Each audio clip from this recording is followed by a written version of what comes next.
Hello friends, welcome back to my channel Ariful Islam.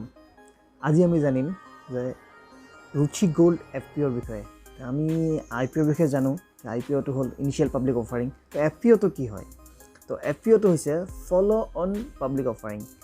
মানে IPO হল যে company এটা যেতিয়া নতুনকৈ শেয়াৰ মাৰ্কেটত লিষ্টিং কৰিবলৈ আহিব, পাব্লিকৰ টকা উঠাবলৈ যেতিয়া শেয়াৰ মাৰ্কেটত কোম্পানীটো লিষ্টিং কৰিব, তাক IPO বুলি কোৱা হয়। আৰু যিবিলাক কোম্পানী অলৰেডি লিষ্টেড হয় তাৰ পিছত কোম্পানীৰ পৰা টকা উঠাব বিচাৰে যে আকৌ তেওঁলোকে নিজৰ শেয়াৰটো ডাইলুট কৰিব শেয়াৰবিলাক ডাইলুট কৰিব বিচাৰে, তেতিয়াহ'লে কোম্পানীয়ে FPO লৈ আহে, ফলো অন পাব্লিক অফাৰিং। তো আজি আমি জানিম যে Ruchi Gold FPOৰ ডিটেইল এনালাইচিছ। তো আপোনালোকে ভিডিঅ'টো কমপ্লিট চাওক, ভিডিঅ'টো আপোনালোকে স্কিপ নকৰিব, নহ'লে বহুত গুৰুত্বপূৰ্ণ পইণ্ট আপোনালোকে মিছ কৰি দিব। বলক আমি ভিডিঅ'টো আৰম্ভ কৰোঁ। তেতিয়াহ'লে Ruchi Soya Industries Ruchi Gold কোম্পানীটো কি হয়? আমি সয়াবিনৰ বহুতে আমি আঞ্জা খাওঁ। সয়াবিনৰ আঞ্জাত আমি মেইনলি কি কওঁ, আমি আমাৰ মুখতে সততে আহে যে নিউট্ৰেলা আমি বনাওঁ। যেনেকৈ আমি টুথপেষ্টত আমাৰ কি আহে, কলগেট আহে, চাবোনত লাক্স আহে, তেনেকৈ আমাৰ সয়াবিনত কি আহে, নিউট্ৰেলা আহে। নিউট্ৰেলাটোৱে আছিলে Ruchi Soya Industries এটা প্ৰডাক্ট। এতিয়া কথাটো হ'ল Ruchi Soya Industries কেতিয়া ষ্টাৰ্ট হৈছিলে? 1986ত Ruchi Soya Industries এষ্টাব্লিছ হৈছিলে আৰু 2010লৈকে পাওঁতে কোম্পানীটোৱে বহুত ধাৰত পুত গৈ আছিলে। তো 2016ত Ruchi Soya Industries ডিলিষ্ট কৰা হ'ল শ্বেয়াৰ মাৰ্কেটৰ পৰা। কাৰণ তেতিয়ালৈকে 12,000 কৰোৰ টকাৰ লোনত ধাৰত পুত গৈ আছিলে Ruchi Soya Industries। তেতিয়া কোম্পানীৰ যিহেতু 12,000 কৰোৰ টকা লোন হৈছিলে, তো কোম্পানীক শ্বেয়াৰ মাৰ্কেট ষ্টক এক্সচেঞ্জে ডিলিষ্ট কৰি দিলে। 2019ত কি কৰিলে, পতঞ্জলীয়ে Ruchi Soya Industries পাৰ্চেছ কৰিলে। কিমান টকাত? 4,350 কৰোৰ টকাত, মাত্ৰ 4,350 কৰোৰ টকা। যিহেতু বেংকে দেখিলে, যিবিলাক বেংকৰ পৰা Ruchi Soya Industries লোন লৈছিলে, বেংকে দেখিলে যে আমাৰ টকাটো কমপ্লিট মাৰ গৈ আছে, তো আমি যি পাওঁ সেইটোৱে আমি লৈ লওঁ। তো পতঞ্জলীয়ে 4,350 কৰোৰত Ruchi Soya Industries পাৰ্চেছ কৰিলে। ফেব্ৰুৱাৰী 2020ত Ruchi Soya Industries আকৌ লিষ্টিং হ'ল শ্বেয়াৰ মাৰ্কেটত, আৰু তেতিয়া লিষ্টিং প্ৰাইচ আছিলে 24। আৰু উইদিন 5 মান্থছ, 5 মাহৰ ভিতৰত Ruchi Soya Industries share price 70 times বাঢ়ি গ'ল। 70 টাইমছ শ্বেয়াৰ মাৰ্কেটত কৰোৰপতি হোৱাৰ চাওক কিমান এটা ধুনীয়া ইনভেষ্টমেণ্ট আছিলে। যিবিলাকে কৰিছে 2 লাখ টকা বা যদি কোনোবা ইনভেষ্টমেণ্ট কৰিছিলে 5 মাহৰ ভিতৰত তেওঁৰ পইচাটো গৈ পেলাই 70 টাইমছ মিনছ 1 crore 40 lakhs হৈ গৈছে। ভাবি চাওক ইনভেষ্টমেণ্ট পাৱাৰটো কি হয় যদি আপোনালোকে কমপ্লিট এনালাইচিছটো কৰি পেলাই আপোনালোকে ইনভেষ্টমেণ্ট কৰে। কিন্তু ইয়াতে এটা কথা আছে যে 5 মাহৰ ভিতৰত পতঞ্জলীয়ে কি মিৰাকেল কৰিলে যে শ্বেয়াৰ প্ৰাইচটো 24 ৰুপিছৰ পৰা গৈ পেলাই আল্টিমেটলি এপ্ৰক্সিমেট 1,600 ৰুপিছ হৈ গ'ল পাৰ শ্বেয়াৰৰ প্ৰাইচ।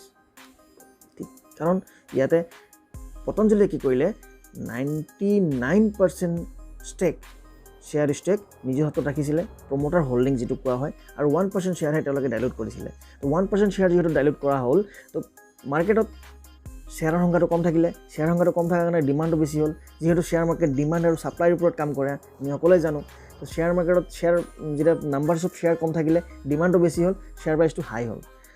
সেইটো কাৰণেই আমাৰ শ্বেয়াৰ প্ৰাইচটো বহুত হাই হৈ গৈছিলে। কিন্তু তাৰপিছত আকৌ কনচলিডেট হ'ল, অকণমান কাৰেকশ্যন হ'ল, মাৰ্কেটৰ প্ৰাইচৰ শ্বেয়াৰৰ কাৰেকশ্যন হ'ল, আৰু তাৰপিছত এতিয়া শ্বেয়াৰ প্ৰাইচটো 885ত আজিৰ ডেটত ৰানিং হৈ আছে।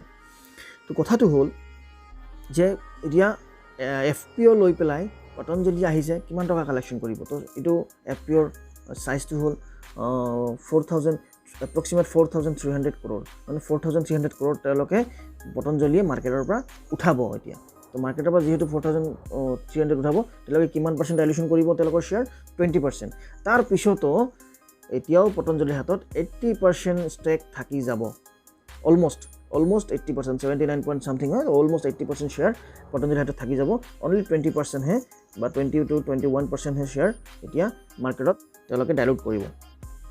কথাটো হ'ল যে আমি যিহেতু এইটো এনালাইচিছ কৰি আছোঁ, এতিয়া পতঞ্জলীৰ এটা বহুত ডাঙৰ এটা ইণ্ডিয়াৰ টপ মষ্ট FMCG কোম্পানীৰ ভিতৰত এটা হয়। চ' তেওঁলোকৰ বহুত মাৰ্কেটিং ষ্ট্ৰেটেজিও বহুত ভাল, তেওঁলোকে বহুত ধুনীয়া গ্ৰ' কৰিছে, ফ্ৰম লাষ্ট ফিউ ইয়াৰ্ছ তো ইয়াৰ পৰা আমি এটা ক'ব পাৰোঁ যে যিহেতু পতঞ্জলীয়ে ইয়াতে ইনভেষ্ট কৰিছে তো আমি ইয়াৰ পৰা এটা বহুত ধুনীয়া এটা ইনভেষ্টমেণ্ট কৰিব পাৰোঁ কিন্তু চাওক যিকোনো বস্তু এটা এনালাইচিছ কৰাৰ আগতে কোম্পানীৰ বেকগ্ৰাউণ্ডটো চাব লাগিব লগতে ফাণ্ডামেণ্টেল এনালাইচিছখিনিও আপোনালোকে কৰিব লাগিব মই ইয়াতে আপোনালোকক জাষ্ট খালি কিছুমান দুই এটা পইণ্ট মই আপোনালোকক লুক আউট কৰিছোঁ বাকী টোটেলি ইনভেষ্টমেণ্টটো টোটেলি আপোনালোকৰ ওপৰত আপোনালোকে ইনভেষ্টমেণ্টটো যে কৰিব পাৰে কিন্তু ৰিচাৰ্চটো অকণমান আপোনালোকে নিজাকৈ কৰি ল'ব লাগিব আপোনালোকে নিজাকৈ যদি ৰিচাৰ্চ কৰে তেতিয়াহে আপোনালোকে ইনভেষ্টমেণ্ট কৰিব এইটো এটা ৰিকমেণ্ডেড ভিডিঅ' নহয় আপোনালোকে কেতিয়াও নধৰিব মই এটা আপোনালোকক জাষ্ট এনালিটিকেল এটা চিনেৰিঅ'হে মই আপোনালোকক দেখাই আছোঁ যে ৰুচি ইণ্ডাষ্ট্ৰিজৰ যিটো FPO আহি আছে তাৰ গোটেই ডিটেইলছখিনি তাৰপিছত আপোনালোকে এনালাইচিছ কৰিব নিজাকৈ আৰু ইনভেষ্টমেণ্টটো কৰিব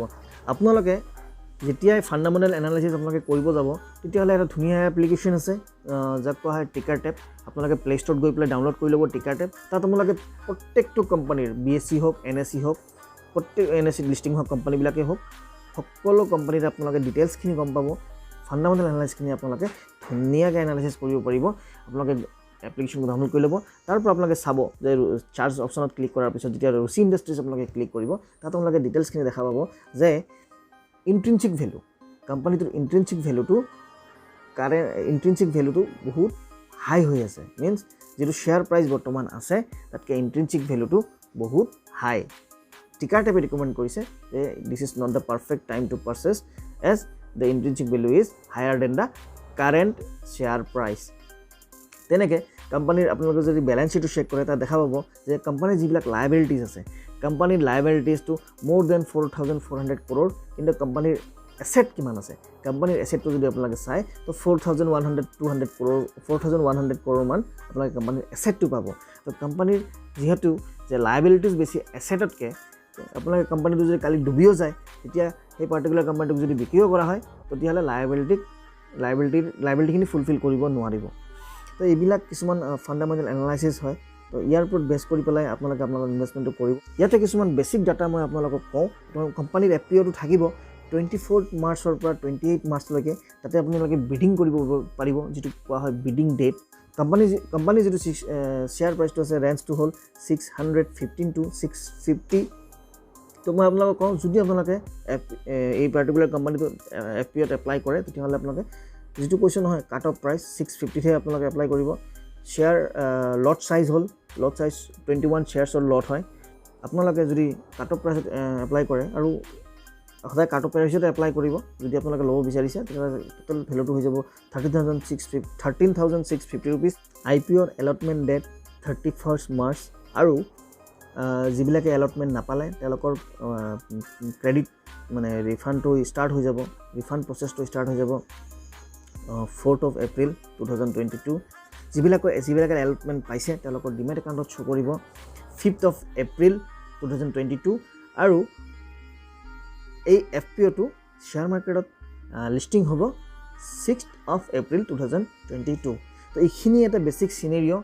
মই ৰুচি ছয়া ইণ্ডাষ্ট্ৰিজৰ FPOৰ বিষয়ে আপোনালোকক ক'লোঁ আপোনালোকে নিজৰ ৰিচাৰ্চত কৰিব বাকি আপোনালোকে আৰু যদি এনেকুৱা নলেজেবল ভিডিঅ' আপোনালোকে পাব বিচাৰে আপোনালোকে মোৰ ভিডিঅ'টো ছাবস্ক্ৰাইব আৰু লাইক বাটনটো ক্লিক কৰি দিব আৰু সকলোৰে মাজত শ্বেয়াৰ কৰি দিয়ক কাৰণ জ্ঞান বিতৰণ কৰিলেহে আপোনালোকৰ জ্ঞান বাঢ়িব আপোনালোকে জ্ঞানটো বিতৰণ কৰক যাতে সকলোৱে আমি নিজৰ এছেটটো ভাল জেগাত ইনভেষ্টমেণ্ট কৰিব পাৰোঁ আৰু তাৰ পৰা আমি এটা ধুনীয়া আৰ্নিং এটা কৰিব পাৰোঁ তো আপোনালোকে সকলোৱে ভালে থাকক আজিৰ কাৰণে ইমানেই গুড বাই